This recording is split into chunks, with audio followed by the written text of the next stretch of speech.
แต่ส่วนใหญ่ก็ถือว่าในบรรลุเป้าหมายในเฮ็ดหน้าที่ตลอดมาถึงแม้ว่าสิมีอุปสรรคโดยอิงใส่ความอาจสามารถเนาะแต่ละอาจแต่ละองค์ก็ถือว่าได้เสียสละได้สมจิตสมใจใส่ในหน้าที่ว่าจะเป็นการปฏิบัติตามธรรมนูญสงฆ์หรือว่าปฏิบัติตามหน้าที่ตำแหน่งความรับผิดชอบของตนอันนั้นก็ถือว่าดวงแดดแดงนั้นเป็นผลงานการเคลื่อนไหวเป็นการประกอบส่วนเป็นการขับเคลื่อนองค์การสงฆ์เราไม่ได้กล่าวเฮาก็คืออยากงานไม่ได้วัดไม่ได้พุทธศาสนาในดำเนินไปตามจุดประสงค์เป้าหมายแต่อีกประการหนึ่งบอกมาหน่อยทั้งหลายนี้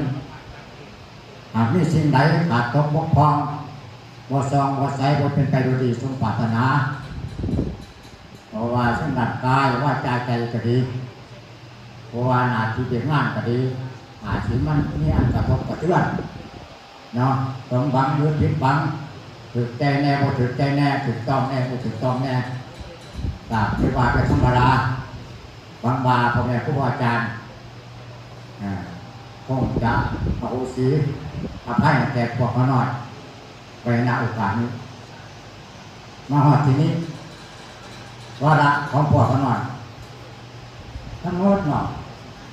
ก็ถือว่าได้ลดวาระรุ่งแรงในการบริหารจัดงานถ้าว่ามีสิ่งใดคงค่าแต่ไม่ต้องบาการบริหารสมัยคนก็ขอให้สืบต่อนั่นแหละท้ายที่สุดก็ขออำนวยเสด็จพ่อแก่พ่อแม่ครูอาจารย์ทั้งสตาญาติโยมจะได้เอื้อมหน่วยตลอดมา4 ปีเป็นให้งานสำเร็จไปโดยดีในเวลานี้ขอหน่อยที่ขอถือโอกาสทำได้ในพระราชหน้าที่ตามระเบียบธรรมนูญเนาะ